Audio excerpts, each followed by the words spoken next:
आज हम लोग बात करने वाले हैं सेमेस्टर 6, ठीक है, पॉलिटिकल साइंस का मेजर पेपर 12 और इसका नोट्स, ठीक है।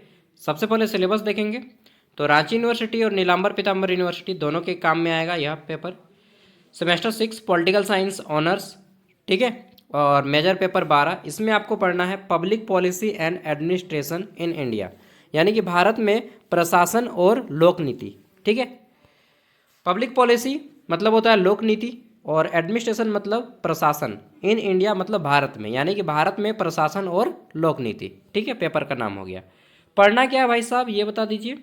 तो देखिए दोस्त, यहाँ पे केवल 4 यूनिट पढ़ना है, आप इतना पढ़ लीजिए, ये पेपर आपका पार है। क्या क्या सागर भैया बताइए।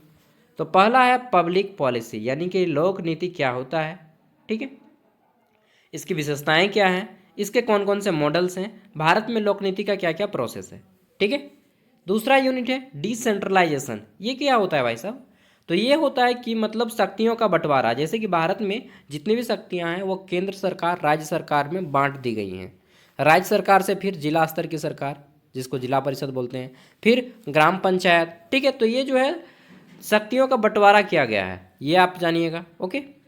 नेक्स्ट यहाँ पे बजट के बारे में। बजट मतलब बजट, ये जो शब्द है यह एक संस्कृत शब्द, सॉरी लैटिन वर्ड है, ठीक है। और बजट का अर्थ होता है चमड़ा का थैला, बजट, ठीक है, चमड़ा का थैला। तो ये बजट के बारे में जानिएगा। देखिए प्रत्येक देश का एक बजट होता है, जैसे भारत में भी बजट बनता है, ठीक है। बजट बनाने का क्या प्रोसेस होता है, घाटा लाभ, जिसको आय व्यय बोलते हैं, ठीक है। किसी भी देश का आय व्यय और पिछले साल का बजट कितना था, आने वाले साल में बजट में कितना है, ठीक है। और बजट में किसको कितना हिस्सा मिलता है, जैसे कि शिक्षा पे 6%, एजुकेशन पे 6% बजट का, 6% जीडीपी का 6% पैसा खर्च किया जाना चाहिए, ठीक है। तो बजट में किसको कितना मिलता है ये सब जानना है। रेल बजट के बारे में जानना है। नेक्स्ट यहाँ पे है सिटीजन एंड एडमिनिस्ट्रेशन इंटरफेरेंस, ठीक है, यानी कि नागरिकों के बारे में जो जो प्रशासनिक यहाँ पे चीज़ें हैं वो जाननी है, जिसमें कि पब्लिक सर्विस डिलीवरी, यानी कि लोक सेवाओं का किस तरह से वितरण किया जाता है, ठीक। और गुड गवर्नेंस जानना है, लोकपाल जानना है, ठीक है, लोकायुक्त जानना है, आरटीआई यानी कि राइट टू इंफॉर्मेशन, इसके बारे में जानना है, ठीक है। पब्लिक ग्रीवेंस यानी कि लोगों की जो जो शिकायतें होती इसके बारे में जानना है। तो ये था सिलेबस, ठीक है, छोटा सा सिलेबस है। ये जो सब्जेक्ट है आपको मालूम होगा कि मैंने भी पॉलिटिकल साइंस अपने ग्रेजुएशन में ऑनर्स किया था, तो मैं आपको बखूबी अच्छे तरीके से समझा सकता हूँ। और मैंने खुद पब्लिक एडमिनिस्ट्रेशन से पीजी किया है, यानी कि एमए जो है मैंने अपना पब्लिक एडमिनिस्ट्रेशन से किया है। BA political science, MA public administration. आप में से भी बहुत से लोग सोचे होंगे कि भैया आपके जैसा ही मैं भी सोच रहा हूँ कि पब्लिक एडमिनिस्ट्रेशन कर लूँ। टफ सब्जेक्ट है, थोड़ा सा देख के कीजिएगा, क्योंकि अब पब्लिक एडमिनिस्ट्रेशन में मैक्सिमम चीज़ें जो हैं इंग्लिश की भी होती हैं, हालांकि आप हिंदी में भी एग्ज़ाम दे सकते हैं। चलिए शुरू करते हैं। तो यूनिट 1 पब्लिक पॉलिसी। सबसे पहले हम कराएंगे आपको 1 मार्क्स वाले क्वेश्चन टोटल 20, फिर करेंगे हम लोग 5 मार्क्स वाले क्वेश्चन 15, और फिर 15 मार्क्स वाले क्वेश्चन 15, ठीक है। ये सारा आपको पीडीएफ जो है ज्ञान सागर ऐप पे मिल जाएगा। इसमें आपको मेजर पेपर 12 ज्ञान सागर ऐप पे, 13, 14, 15 और माइनर एमएनबी पेपर जो भी होगा आपका वो भी मिलेगा। इन सब का नोट्स मिलेगा सेमेस्टर 6 का, 7 का, 8 का, सिर्फ 60 रुपया में। हर एक पेपर का नोट्स दिया जाएगा सिर्फ 60 रुपया में, ठीक है। तो यहाँ पे देख लेते हैं लोक नीति की परिभाषा। What is public policy. Public policy क्या है, वर्ड को समझो भाई, ठीक है, या सिस्टर जो भी यहाँ, ठीक है। लोक मतलब आम आदमी, नीति मतलब कि उसके लिए जो भी पॉलिसी रेडी किया जा रहा है, ठीक है, यानी कि आम आदमी के लिए जितनी भी नीति तैयार की जाती है गवर्नमेंट के द्वारा, जितनी भी स्कीम लाई जाती है, योजनाएं लाई जाती हैं, इसी को पब्लिक पॉलिसी कहा जाता है सरल भाषा में, ठीक है, किताबी भाषा का प्रयोग न करेंगे। लोक नीति वह निर्णय या कार्य योजना है जिसे सरकार सार्वजनिक समस्याओं के समाधान हेतु अपनाती है, यानी कि गवर्नमेंट के द्वारा आम जनता के हित में जो भी योजनाएं लाई जाती हैं उसी को लोक नीति कहते हैं। जैसे मैया योजना, वो भी एक लोक नीति है, हालांकि उससे विपरीत प्रभाव पड़ रहा है, स्टूडेंट का स्कॉलरशिप बाधित हो गया है ना। पीएम पोषण योजना, ठीक है, मिड डे मील स्कीम योजना, ठीक है, और वृद्धा पेंशन योजना, उसके अलावा ये जितनी भी क्या बोलते हैं मनरेगा के योजना है, ठीक है। ये सारी क्या है, लोक नीति है, पब्लिक पॉलिसी है। ओके। और क्या आता है, अबुआ आवास योजना, तो ये सब लोक नीति है, यानी कि लोगों के कल्याण के लिए बनाए गए नीति। ठीक है, लोक नीति मतलब लोगों के कल्याण के लिए सरकार के द्वारा बनाई गई नीति को ही लोक नीति कहती है। लोक नीति की मुख्य विशेषता कौन सी है, what is a main characteristics of public policy, तो यह जनहित से संबंधित होती है। लोक नीति किससे संबंधित होती है, जनहित से, यानी कि आम लोगों के हित से। ठीक है, जन मतलब आम आदमी, हित मतलब उसका भलाई, यानी कि आम लोगों की भलाई से संबंधित है। लोक नीति के निर्माण में कौन भाग लेता है, तो हर एक आदमी भाग लेता है भाई, सरकार भी भाग लेती है और जनता भी भाग लेती है। यानी कि इसमें सरकार, प्रशासन यानी कि गवर्नमेंट सर्विस करने वाले, विधायिका यानी कि जितने भी एमपी एमएलए हैं, ठीक है, एमपी एमएलए से लेके छोटे बड़े सब नेता लोग और जनता सब लोक नीति में भाग लेते हैं, पार्टिसिपेट करते हैं। अगला आ जाता है नीति निर्माण का पहला चरण क्या है, तो जब भी आप कोई लोक नीति बनाते हैं तो सबसे पहले ध्यान रखा जाता है कि समस्या क्या क्या आएगा। जैसे हम जैसे मैया योजना लाया गया तो क्या क्या समस्या आएगा, पहले फॉर्म जमा करना होगा, ठीक, केवाईसी करना होगा, ठीक है, अकाउंट को आधार सीडिंग करना होगा। तो ये सब समस्याएं आने वाली हैं, इन सब को पहले पहचान करेगा कि क्या क्या प्रोसेस होगा, कैसे कैसे प्लान किया जाएगा, ये सब चीज़ें पहले की जाती है। ओके, नेक्स्ट है, अगला है इंक्रीमेंटल मॉडल किससे संबंधित, तो धीरे धीरे नीति में परिवर्तन, जैसे कि धीरे धीरे नीति में परिवर्तन लाना, इसी को इंक्रीमेंटल मॉडल कहते हैं। एक उदाहरण देके बताइए सागर भैया। तो देखिए, सबसे पहले जो बच्चा को स्कूल में साइकिल मिलता था, ठीक, फिर साइकिल के बदले धीरे धीरे पैसा देने लगा, तो वो क्या किया कि मॉडल को बदल दिया, फिर साइकिल से पैसा के बदले फिर साइकिल देने लगा कि भाई पैसा दे रहे हैं तो बच्चा लोग तो खरीद ही नहीं रहा है, उसका माँ बाप पे पैसा का खर्चा कर दे रहा है ना। तो धीरे धीरे नीति में परिवर्तन को ही इंक्रीमेंटल मॉडल कहते हैं। ठीक है, कोई भी काम जब आप चालू करते हैं तो धीरे धीरे उसमें परिवर्तन होता है। जैसे पहले राशन मिलता था, हम मिट्टी का तेल मिलता था, मालूम नहीं आप लोग लाइन नहीं, मैं तो जाता था राशन लाने जाता था, मिट्टी का तेल लाता था, ठीक है, गेहूँ लाता था, चावल लाता था। तो पहले हम लोग साइन करते थे, ठीक है, फिर धीरे धीरे क्या हुआ, डिजिटल हुआ, फिर नाम जुड़ाया, उसके बाद फिर क्या हुआ, तो उसमें हम लोग अंगूठा दे के अभी पीडीएस से लाते हैं सामान ना, पीडीएस से सामान लाते हैं। तो ये क्या हो रहा है, मॉडल में बदलाव हो रहा है, तो इसी को इंक्रीमेंटल मॉडल कहते हैं। आई होप कि आप समझ गए होंगे।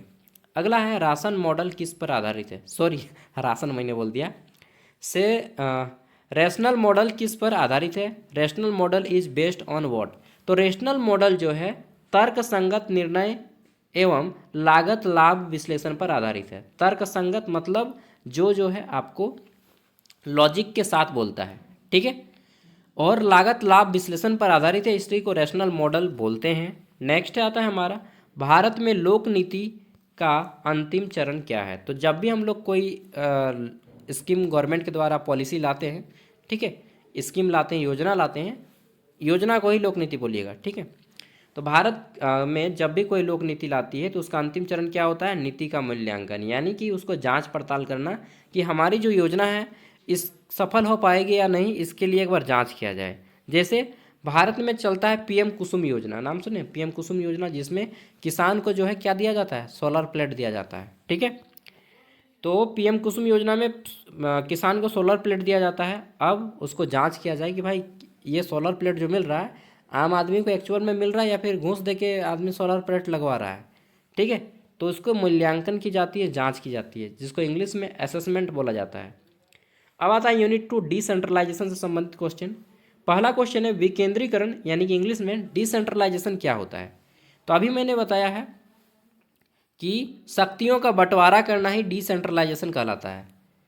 सत्ता का केंद्र से स्थानीय स्तर पर हस्तांतरण, मैंने आम शब्दों में बताया कि शक्तियों का बंटवारा करना ही विकेंद्रीकरण कहलाता है। जैसे सेंट्रल गवर्नमेंट, भारत सरकार के पास जो भी शक्तियाँ हैं वो इस तरह से बटी हुई है, भारत सरकार, ठीक, फिर किसके आता है, राज्य सरकार, राज्य सरकार से फिर आता है जिला स्तर की सरकार, जिला स्तर में जाता है ना, उसके बाद हाँ ब्लॉक लेवल, फिर ब्लॉक लेवल से फिर आपका पंचायत लेवल।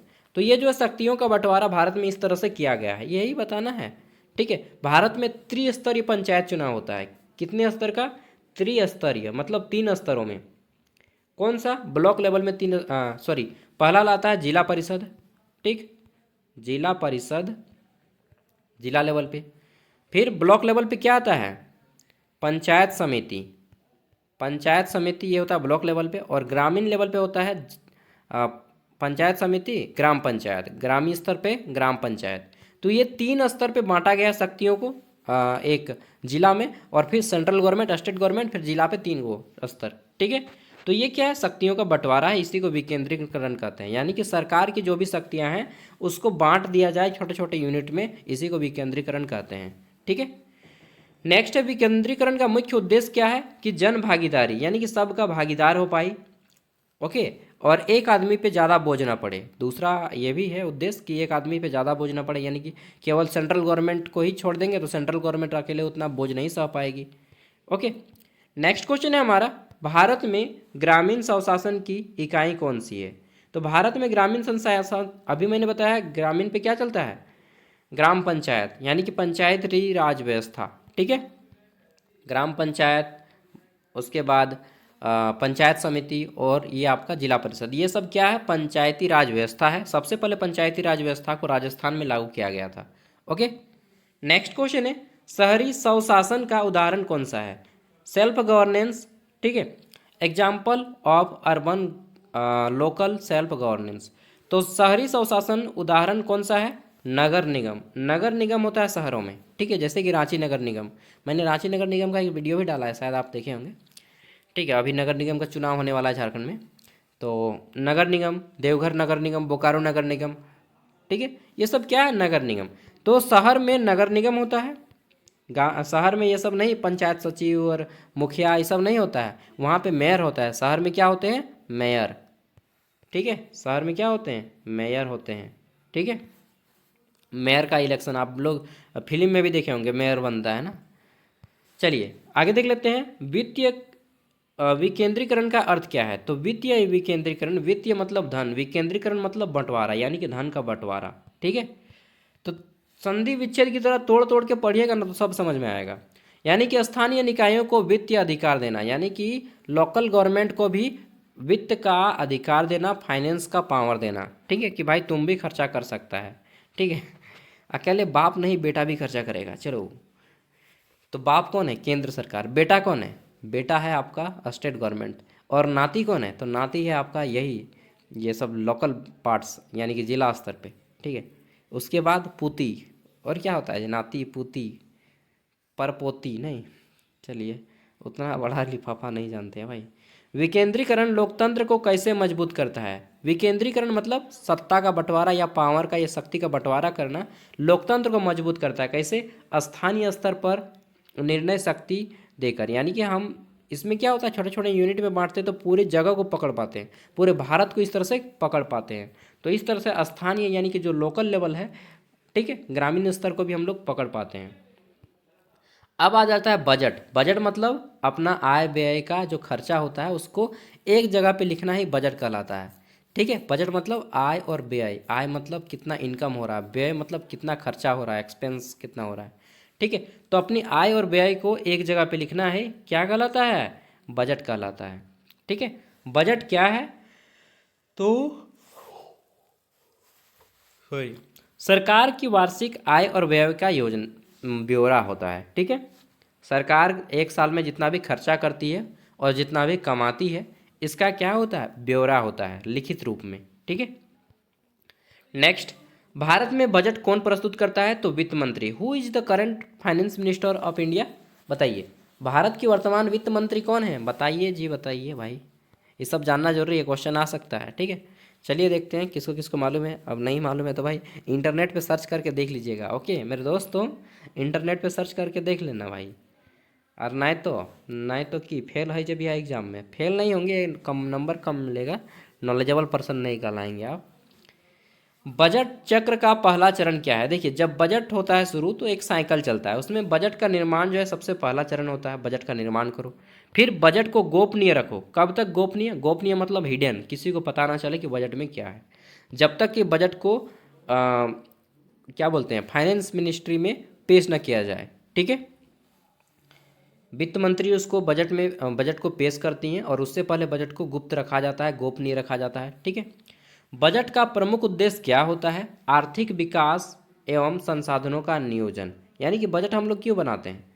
ठीक है। बजट गवर्नमेंट इसलिए बनाती है कि भाई मेरे पास कितना धन संपदा जमा हो रहा है, कितना खर्चा हो रहा है, ये सब का एक लिस्ट होना चाहिए, चिट्ठा होना चाहिए, तभी ना हम अपना सभी कुछ संभाल पाएंगे और फ्यूचर को देख के चल पाएंगे। वर्तमान, भविष्य और इतिहास तीनों को देख के जो व्यक्ति चलता है ना, वही मैं बोलता हूँ कि परफेक्ट पर्सन है। केवल वर्तमान को देख के जीने वाला भी अच्छा नहीं है, ना केवल भविष्य को देख के जीने वाला, ना केवल अतीत को देख के जीने वाला। ठीक है। एक सच्चा और अच्छा व्यक्ति वही है जो लाइफ में तीनों को सस्टेन करता है। यानी कि भूतकाल में भी देखो कि भाई जो गलती हो चुका है उसको रिपीट नहीं करना है। ठीक है। ये चीज़ आप लोग अपने लाइफ में भी यूज कीजिएगा। कहीं लड़की लड़का धोखा दिया है तो इसको भी कैच करना है। ठीक है, कि वो चीज़ हो चुका है तो दोबारा आपको इसमें नहीं फंसना है, इस मैटर में। ठीक। फ्यूचर में क्या कीजिएगा इसका भी प्लान आपके पास होना चाहिए, यही बजट का रूल। ठीक है। और वर्तमान में आप क्या कर रहे हैं इसको भी आप पे ध्यान में रखना चाहिए। यानी कि आपको तीनों चीज़ अगर आप ध्यान में रखते हैं तो मैं बोलूँगा कि आप अच्छे लाइन में, अच्छे ट्रैक पे हैं, अच्छी बुद्धि है आपके पास, एक कुशल बुद्धि है आपके पास। ठीक है। और नहीं है तो तीनों का ध्यान रखिए, वर्तमान, भूत और भविष्य। ओके, चलिए ये सब बीच बीच में थोड़ा सा बोल देते हैं। शून्य आधारित बजटिंग किस पर आधारित है? Zero based budgeting is based on what? तो शून्य आधारित जो बजटिंग है किस पे आधारित है? शून्य से व्यय का मूल्यांकन। ठीक है। यानी कि जीरो लेवल से लेकर के खर्चा को बताना। ठीक है। शून्य से व्यय का मूल्यांकन, जीरो से आपका जितना भी खर्चा हो रही है सबका मूल्यांकन करना है धीरे धीरे एकदम। ठीक है। नेक्स्ट अगला आ जाता है कार्य निष्पादन बजट किस पर जोर देता है? तो परफॉर्मेंस बेस्ड जो बजट होता है, कार्य निष्पादन बजट किस पर फोकस करता है? परिणाम और उपलब्धि पर। यानी कि भाई क्या हमारा परिणाम है, ठीक है, हमारा आउटपुट क्या आ रहा है, ये चीज़ परिणाम क्या निकल रहा है, घाटा में जा रहा है या हानि हो रहा है या लाभ हो रहा है, ये परिणाम आधारित बजट होता है। ठीक है। इसको हम लोग निष्पादित बजट भी बोलते हैं या परिणाम आधारित बजट भी बोलते हैं। ठीक है। क्योंकि इसका मुख्य काम परिणाम या उपलब्धि को प्राप्त करना है, कि हमको 10 मिलियन पैसा कमाना है। बाप रे, 10 मिलियन कितना होता है? 10 मिलियन, 1 मिलियन मतलब 10 लाख, तो 10 मिलियन मतलब 1 करोड़। 1 करोड़ पैसा कमाइएगा भाई। चलिए चलिए, घारे मूंगी मांगना यार मियाँ पादे। चलिए, चीरा इसको बोला जाता है ठेठ भाषा में। तो कोई कोई होता है ना कि आप लोग में से भी कि खाने का नून नहीं है और बोलिएगा कि भाई बुलेटें लेके घूमेंगे, तो वो सब शोभा नहीं देता है यार। जैसा आपका फाइनेंशियल कंडीशन है उसी के अकॉर्डिंग आपको चलना चाहिए, यही हमारा बजट बोलता है। ठीक है।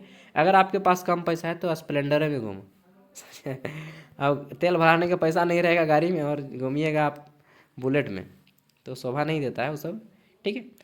20 नंबर क्वेश्चन, लोक सेवा वितरण का अर्थ क्या है? लोक सेवा वितरण, लोक सेवा मतलब पब्लिक सर्विस। ठीक है। वितरण मतलब डिस्ट्रीब्यूशन यानी कि बांटना, यानी कि नागरिकों को सरकारी सेवाओं की उपलब्धता।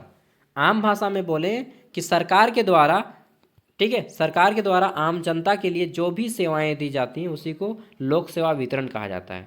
ठीक है। गवर्नमेंट के द्वारा जो भी सेवाएं दी जाती हैं आम नागरिक को, आम नागरिक मतलब आम जनता, आम जनता मतलब आम आदमी। ठीक है। आम आदमी मतलब लोग, समझ रहे हैं ना? चलिए, जैसे कि आप, हम सब आम आदमी है भाई, मैंगो पीपल है, मैंगो पीपल। चलिए, तो आरटीआई का पूरा नाम क्या है? RTI, right to information act. आज मैं यूजीसी नेट का एग्ज़ाम देने गया था, आप लोगों को मालूम है ना यूजीसी नेट क्या होता है? यूजीसी, तो उसमें नेट ये पीएचडी का एंट्रेंस टेस्ट होता है, मतलब पीएचडी करना है तो ये एक एंट्रेंस टेस्ट होता है। तो इसमें आज आरटीआई के बारे में पूछा था, राइट टू इन्फॉर्मेशन एक्ट के बारे में 5 क्वेश्चन था हम लोग के यूजीसी नेट में आज का।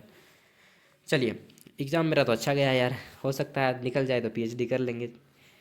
सूचना का अधिकार, ये आरटीआई का फुल फॉर्म क्या होता है? राइट टू इन्फॉर्मेशन, आर से राइट, टी से टू, आई से इन्फॉर्मेशन, और right to information, RIGHT, right to information. Hindi में बोलते हैं सूचना का अधिकार। ठीक है। यह कब लागू होता है? तो भारत में आरटीआई 2005 में लागू होता है। ठीक है। इसके तहत आप किसी भी संस्था से, जैसे कि JSSC का एग्ज़ाम कब होगा ये सब आप पूछ सकते हैं। ठीक है। और वो आपको विथिन 13 डेज यानी कि 30 दिन के अंदर आपको आंसर करेगी। आरटीआई आपको 30 दिन के अंदर आंसर करती है। इसके लिए अलग चार्ज किया जाता है। ठीक है, आरटीआई के द्वारा। और एक चीज़ लोकपाल और लोकायुक्त क्या होता है। देखिए, भारत में एक भ्रष्टाचार को रोकने के लिए एक अधिनियम लाया गया, गवर्नमेंट के द्वारा एक कानून बनाया गया जिसमें लोकपाल और लोकायुक्त होते हैं। लोकपाल और लोकायुक्त, एक एक वर्ड में समझिए, ज़्यादा पढ़ने की जरूरत नहीं है, ज़्यादा पढ़ के फायदा नहीं है। तो लोकपाल ये होता है, सेंट्रल गवर्नमेंट का एक अधिकारी होता है। कौन? सेंट्रल गवर्नमेंट में जो भ्रष्टाचार को रोकने का काम करता है उसको लोकपाल बोलते हैं। और लोकायुक्त जो स्टेट गवर्नमेंट में भ्रष्टाचार को रोकने का काम करता है उसको लोकायुक्त बोलते हैं। सेंट्रल गवर्नमेंट में जो भ्रष्टाचार को रोकने का काम करता है उसको लोकपाल बोलते हैं, और लोकायुक्त जो स्टेट गवर्नमेंट में भ्रष्टाचार को रोकने का काम करते हैं उसको लोकायुक्त बोलते हैं। आप बोलिएगा, हाँ सागर भैया, झारखंड में इतना भ्रष्टाचार हो रहा है तो क्या लोकपाल सब क्या कर रहा है? अरे भाई, झारखंड में सॉरी, लोकायुक्तें नहीं है, झारखंड में लोकायुक्तें नहीं है तो भ्रष्टाचार कहाँ से रुकेगा? आए नहीं है, नहीं है, झारखंड में लोकायुक्त नहीं है, सिलेक्शन ही नहीं हुआ लोकायुक्त का, चुनाव ही नहीं हुआ है, ठीक है। तो लोकायुक्त किसी को बनाएगा तब ना भ्रष्टाचार रोकेगा, तो गवर्नमेंट बनाती ही नहीं है, मतलब भ्रष्टाचार नहीं रुकेगा, समझे। तो लोकपाल का मुख्य कार्य क्या है? भ्रष्टाचार की जांच करना। Okay, the main focus of Lokpal कि करप्शन का असेसमेंट करना, करप्शन का जांच करना। नेक्स्ट है हमारा यहाँ पे नागरिक चार्टर क्या है? What is citizen charter? नागरिक चार्टर क्या है? चार्टर मतलब होता है कानून, यानी कि नागरिक कानून क्या है? सेवाओं के मानक और समय सीमा का दस्तावेज ही नागरिक चार्टर है, यानी नागरिक कानून है, ठीक है। सेवा, जितनी भी सर्विस दी जाती है उनका एक स्टैंडर्ड एंड टाइम पीरियड होता है, ठीक है। सीमा का दस्तावेज, जितना भी डॉक्यूमेंट होता है, इन सभी को मिला के हम लोग एक सिटीजन चार्टर बनाते हैं। चलिए, हर चीज़ समझना जरूरी नहीं है कि सब चीज़ समझ पाएंगे। अगर जितना मैं समझा रहा हूँ उसका 75% समझ पा रहे हैं, दैट मीन्स आप बहुत अच्छे लेवल पे हैं, ठीक है। और मुझे लगता है हर कोई समझ जा रहे होंगे उतना भाई, सेमेस्टर 5 तक पहुँच गए, सॉरी 6 तक पहुँच गए।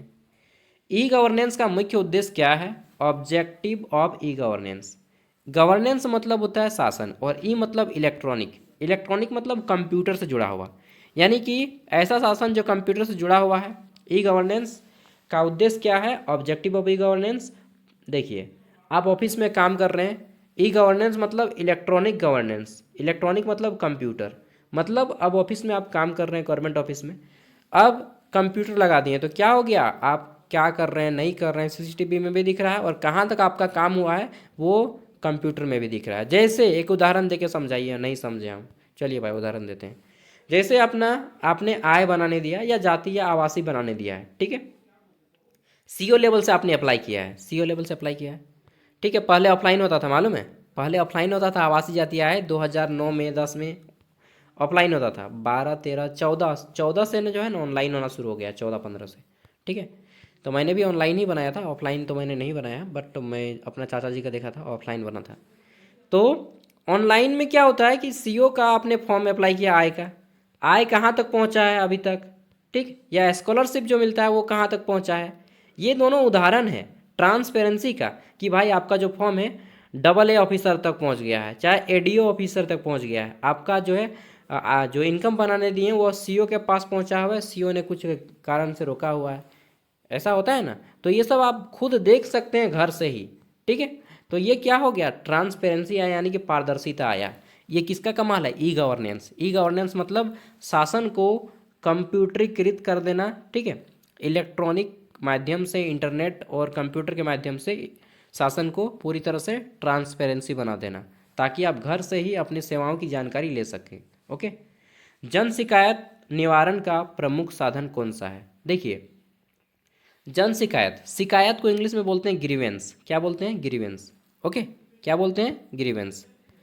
नोट कर लीजिएगा, शिकायत को इंग्लिश में ग्रीवेंस बोलते हैं। You have to any grievance regarding me, then you put your comment on comment box. Okay, मैं इंग्लिश नहीं जानता हूँ इंग्लिश जान के क्या कीजिएगा, हिंदी से हम लोग का काम चल ही जाते हैं, जितना जानना है उतना जान ही लेते हैं ना। But you should know English language and many other language. जो भी आप इन्वायरमेंट में रहते हैं उसके अकॉर्डिंग आपको ढलना पड़ेगा, ठीक है। एंड अगर आपके फ्रेंड सर्कल में इंग्लिश बोलेंगे तो डेफिनेटली आप भी इंग्लिश बोलना फ्लुएंसी हो जाएंगे, ठीक है। तो जन शिकायत निवारण का प्रमुख साधन कौन सा होता है? Main tool of grievance redressal. मतलब कि देखिए, जन शिकायत, आम आदमी जब शिकायत करेगा, ठीक है, तो उसका प्रमुख साधन क्या है? तो अभी हमने एक एक्ट पढ़ा है आरटीआई एक्ट, ठीक है, या ऑनलाइन शिकायत प्रणाली। RTI, right to information act, जो है ऑनलाइन शिकायत करने का एक जरिया है। और यह कब लाया गया? आरटीआई 2005 में। भारत में आरटीआई कब लाया गया? 2005 में। सबसे पहले आरटीआई को लागू किया है 2005 से भी पहले तमिलनाडु राज्य ने। ओके, अब 5 मार्क्स वाले क्वेश्चन है, मैं एक एक करके लंबा करूंगा तो वीडियो काफ़ी लंबा हो जाएगा। आप लोग इजीली है, बहुत आसान है, मैंने बेस आपका बना दिया है और आप लोग सब कुछ समझ सकते हैं। ठीक है, मैं सारा नोट्स ज्ञान सागर ऐप पे दे दूंगा। पहले बता देता हूँ ऐप के बारे में, जो भी लोग नहीं जानते हैं। देखिए, ये है हमारा ज्ञान सागर ऐप, हमारा नहीं भाई, आपका है। ठीक है, देखिए, और इस ऐप का नाम जो है, आप प्ले स्टोर में सर्च करेंगे ज्ञान सागर तो आपको सेम लोगो के नाम से मिल जाएगा, और इसी चैनल के नाम पे इसका नाम रखा गया है। ठीक है, प्ले स्टोर में मिल जाएगा और इस वीडियो का डिस्क्रिप्शन बॉक्स में भी मिल जाएगा। इंस्टॉल कर लीजिएगा, अपना नाम और मोबाइल नंबर देके क्रिएट एन अकाउंट पे क्लिक करके अपना ओटीपी आएगा, लॉगिन हो जाएगा ऐप। ठीक है, लॉगिन होने के बाद ये ऐप खुल जाएगा आपका इस तरह से। आपको आना है ऑल कोर्स में, स्लाइड चलता रहेगा ऊपर में, ठीक है, पार होते रहेगा। आपको आना है ऑल कोर्स में। कहाँ पे? ऑल कोर्स में। इसके बाद यहाँ पे बहुत सारा यूनिवर्सिटी का कोर्स मिलेगा, आपको ले लेना है रांची यूनिवर्सिटी का कोर्स। ठीक है, इस तरह से एसकेएमयू दुमका है, फिर आपका रांची यूनिवर्सिटी का, तो इस तरह से आपका रांची यूनिवर्सिटी का कोर्स आएगा। यहाँ पे जो है आपको स्टार्ट लर्निंग की जगह पे 60 रुपीज़ पे करना रहेगा, 60 रुपया, बस 60 रुपया। ठीक है, और उसके बाद स्टार्ट लर्निंग लिखा जाएगा। ठीक है, 60 रुपीज़ ऑनलाइन पे करेंगे, गूगल पे, फ़ोनपे, अमेजन पे, यूपीआई, भीम, जो भी है सब से होगा। ठीक है, और ये आपका 4 साल तक फ्री हो जाएगा। आप पढ़िए, उसके बाद किसी और को अपना नंबर दे दीजिएगा, उससे लॉगिन कर लेगा तो वो भी चलेगा। ठीक है, मतलब 4 साल तक फ्री भाई, 4 साल तक सब पेपर कंप्लीट। ग्रेजुएशन पढ़ाऊंगा सिर्फ 60 टका में, सिर्फ 60 टका में 4 साल तक पढ़ाइएगा। हाँ, कौन कौन सब्जेक्ट? सब सब्जेक्ट, यानी कि आपका जो भी है मेजर पेपर जितना है, 12, 13, 14, 15, 16, 17, 18, 19, 20, और एडवांस मेजर पेपर मिलेगा सेमेस्टर 8 में, वो भी पढ़ाऊंगा। ठीक है, और आपका ख़त्म हो जाएगा, आप अपने भाई को दे दीजिए पास। ठीक है, उस चाहे बहन जो भी है, चाहे दोस्त, उसको भी दे दीजिए, वो भी इसी से कर लेगा, अगर दो नहीं खरीदना चाहते हैं। हालांकि 60 रुपया है, ज़्यादा बड़ा चीज़ तो है नहीं। कंप्लीट ग्रेजुएशन पढ़ाऊंगा सिर्फ 60 रुपया में, हर एक पेपर का नोट्स दूंगा। ठीक है, तो सिर्फ 60 रुपया भाई खरीद सकते हैं, ज़्यादा बड़ा अमाउंट नहीं है। क्योंकि देखिए, मैंने सेमेस्टर 1 से 5 तक आपको फ्री में पढ़ाया है। ठीक है, थोड़ा सा अब ले रहा हूँ, क्योंकि मैं भी अब रांची में रह रहा हूँ और बीएड कर रहा हूँ, तो मेरा भी खर्चा बढ़ गया है। बीएड का खर्चा है 1.5 लाख, और मुझे खुद से कमा के ही देना पड़ेगा, क्योंकि घर से मुझे पैसा नहीं मिलता है। ठीक है, चलिए खैर, वो सब अलग बात है। इट्स योर चॉइस भाई, लेने का है तो लेंगे ही, और नहीं लेने का है तो मैं ज़बरदस्ती तो नहीं बोलूँगा। आगे देख लेते हैं। तो यहाँ पे आपको देखिए क्वेश्चन मिल जाएगा हिंदी इंग्लिश दोनों में, और उत्तर केवल हिंदी में। लोक नीति की परिभाषा एवं विशेषताएं स्पष्ट कीजिए। Define public policy and explain it's main characteristics. Okay, आगे देख लेते हैं। अगला क्वेश्चन है, भारत में लोक नीति निर्माण की प्रक्रिया का वर्णन करके। भारत में किस तरह से कोई भी योजना बनती है, ठीक है, जनता के लिए, तो किस तरह से बनाया जाता है, शॉर्ट में समझाया गया है। ज़्यादा डिटेल में पढ़ने की ज़रूरत ही नहीं है। ज़्यादा डिटेल में लिखने के लिए अपने दिमाग का प्रयोग करें। ठीक है, किताब से केवल उतना ही ले जितना ज़रूरत है। लोक नीति के प्रमुख मॉडल का संक्षिप्त में वर्णन करें, कि भाई जितना भी लोक नीति बनता है, जनता के लिए जो भी योजनाएं बनती है, तो उसका मॉडल एक होता है। ठीक है, जैसे कि इंक्रीमेंटल मॉडल पढ़े होंगे, कि धीरे धीरे योजना में बदलाव करना, ये सब मॉडल है, तो आपको पढ़ना है। आगे देख लेते हैं। अगला क्वेश्चन है, विकेंद्रीकरण का अर्थ एवं महत्व स्पष्ट करें। अब आपको समझ में आ गया कि विकेंद्रीकरण मतलब शक्तियों का बंटवारा करना, महत्व क्या है, अर्थ क्या है, ये सब आप यहाँ पे पढ़िएगा।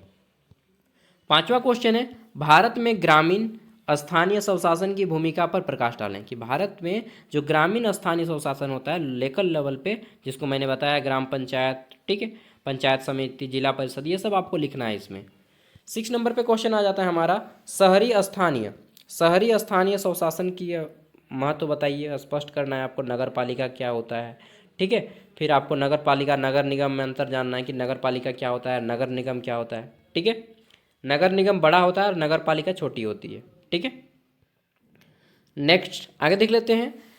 बजट की अवधारणा एवं महत्व का वर्णन करें, कि बजट क्या होता है, कैसे बनता है बजट, बजट को किन किन चरणों से गुजरना पड़ता है, भारत में वित्त मंत्री का नाम सब पढ़ लेना है। ठीक है, भारत में पहली बार बजट किसने बनाया था, पहले अंग्रेजी लोग बजट बनाते थे। ठीक है, पहले रेल बजट जो है अलग पेश किया जाता था, अभी रेल बजट को मिक्स कर दिया गया है। रेल का अलग बजट, भारत में इंडियन रेलवे का अलग बजट बनता था, मालूम है। चलिए आज ये क्वेश्चन भी आया था हमारा, ठीक है, कि भारत में रेल बजट को कब से कब तक अलग किया गया है। ठीक है, भारत में बजट चक्र की प्रक्रिया समझाइए। बजट जो हमारा बनता है यह किस तरह से बनता है। बजट से रिगार्डिंग बहुत अच्छे अच्छे क्वेश्चन हैं और आपको इसमें बहुत सारी चीज़ें सीखने को मिलेंगी।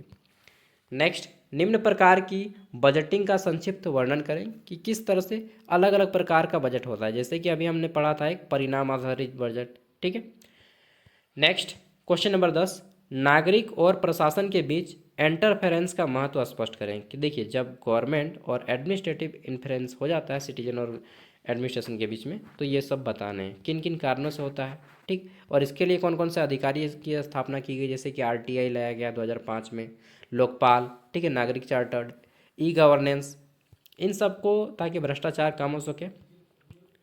लोक नीति में समस्या की पहचान महत्व स्पष्ट करें। आगे देख लेते हैं क्वेश्चन नंबर 12, विकेंद्रीकरण के विभिन्न प्रकारों का वर्णन करना है। क्वेश्चन नंबर 13, पंचायती राज व्यवस्था का महत्व बताइए। बहुत लंबा हो जाएगा यार वीडियो। नगर निगम और नगर पालिका की भूमिका बताइए।